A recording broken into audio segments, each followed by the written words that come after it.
नमस्कार, आप देख रहे हैं उत्तर प्रदेश टाइम्स और मैं हूं आपके साथ ज्योति मिश्रा। आइए नजर डालते हैं आज की 7 बजे की 7 बड़ी खबरों पर।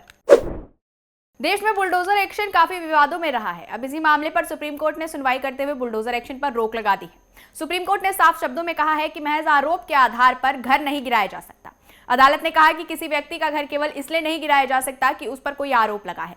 अदालत ने कहा कि आरोपों पर फैसला न्यायपालिका का काम है, कार्यपालिका का नहीं। Justice B R. गवई और जस्टिस के.वी. विश्वनाथन की बेंच ने कहा कि अपराध की सजा बुलडोजर कार्रवाई नहीं है। किसी पर मनमाने तरीके से बुलडोजर नहीं चलाया जा सकता। सुप्रीम कोर्ट ने आगे कहा कि किसी का घर उसकी उम्मीद होती है।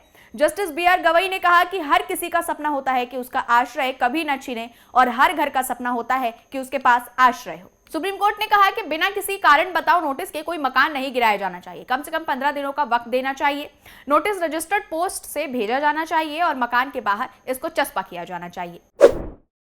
सुप्रीम कोर्ट के अपराधियों के खिलाफ बुलडोजर के इस्तेमाल संबंधित आदेश को लेकर उत्तर प्रदेश में एक बार फिर सियासत गर्मा गई है। सुप्रीम कोर्ट ने अपने आदेश में कहा कि किसी के आरोपित होने की दशा में उसके निर्माण को बुलडोजर से गिरा देना उचित नहीं है। ऐसा करने वाले अधिकारियों को बख्शा नहीं जाएगा। इस पूरे आदेश में उन्होंने पुराने अवैध निर्माण अतिक्रमण को अलग रखा है।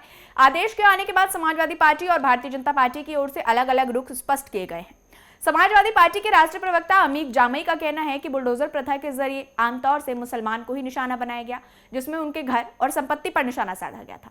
पहले ये माफिया पर चलाया जाता था और उसके बाद में अब मुसलमानों को भी अपराधी बताकर बुलडोजर चलाए जाने लगा। बीजेपी नेता प्रशांत सिंह गठल ने बताया कि सुप्रीम कोर्ट का ऐसा कोई आदेश नहीं है कि अवैध निर्माण और अतिक्रमण करने वाले के खिलाफ कार्रवाई न की जाए। कोर्ट ने केवल इतना कहा है कि सभी मानकों का पालन किया जाए। तो वहीं बसपा सुप्रीमो मायावती ने कहा बुलडोजर का छाया आतंक अब जरूर समाप्त होगा।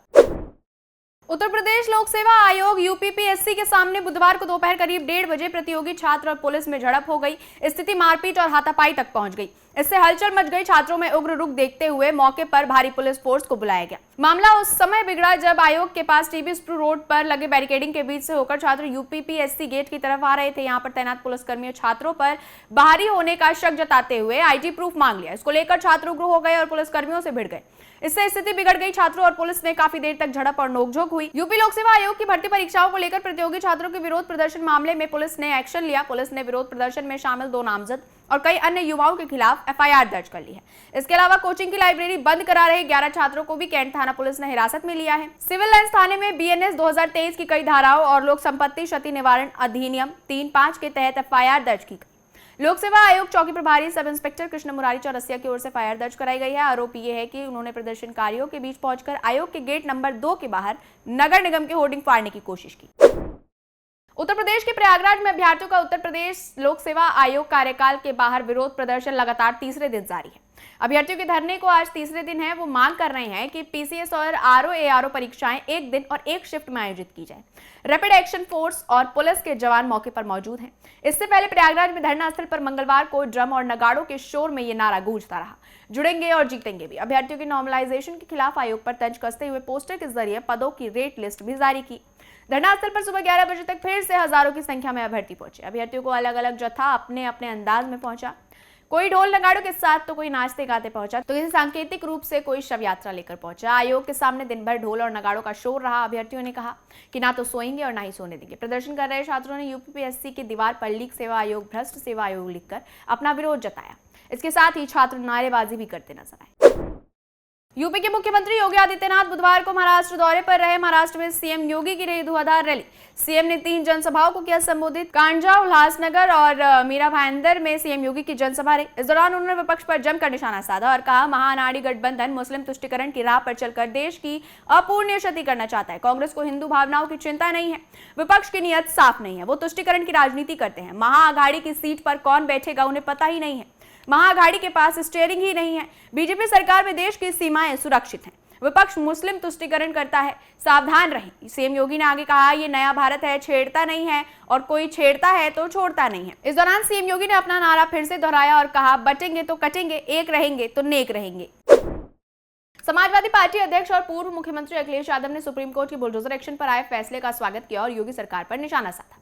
उन्होंने कहा कि बुलडोजर एक्शन के नाम पर गरीबों के घर तोड़े जा रहे थे, अब उस पर रोक लगेगी। कानपुर के सीसामऊ उपचुनाव को लेकर आयोजित जनसभा में अखिलेश यादव ने प्रदेश की योगी आदित्यनाथ सरकार पर जबरदस्त हमला बोला। उन्होंने कहा कि अयोध्या में जिस प्रकार से बुलडोजर चला, इसी कारण लोकसभा में हार का सामना उन्हें करना पड़ा।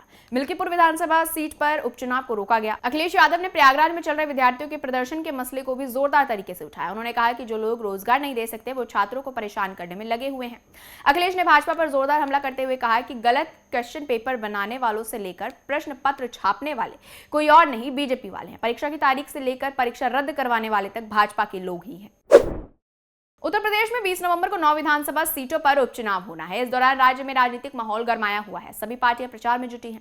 इस बीच मीरापुर विधानसभा क्षेत्र में चुनावी प्रचार के दौरान पूर्व सांसद कादिर राणा की गाड़ी को पुलिस ने जब्त कर लिया। पुलिस के अनुसार कादिर राणा ने अपनी गाड़ी पर निर्धारित मानक से बड़ा झंडा लगवाया था। कादिर राणा ने दावा किया कि उनकी गाड़ी के पास अभी जरूरी परमिशन है और कहा कि सपा के कार्यकर्ताओं को बेवजह परेशान किया जा रहा है। घटना के दौरान पुलिस प्रशासन और कादिर राणा के बीच नोकझोंक भी हुई। उन्होंने पुलिस से कहा, बुलाओ किसे बुलाना है और अगर फांसी देनी हो तो दे दो। कादिर राणा अपनी गाड़ी के साथ सुबुल राणा के चुनावी प्रचार में थे, तब उनकी गाड़ी जब्त की गई। पुलिस क्षेत्राधिकारी रविशंकर ने बताया कि पुलिस ने समाजवादी पार्टी के नेता की कार को जब्त किया क्योंकि उस पर लगे झंडे का आकार मानक से बड़ा था। उन्होंने कहा कि पुलिस मामले की जांच कर रही है। फिलहाल इस बुलेटिन में इतना ही। यूपी से जुड़ी तमाम बड़ी खबरों के लिए देखते रहिए उत्तर प्रदेश टाइम्स। धन्यवाद। हम हैं देश के दिल, उत्तर प्रदेश की धड़कन, उत्तर प्रदेश टाइम्स।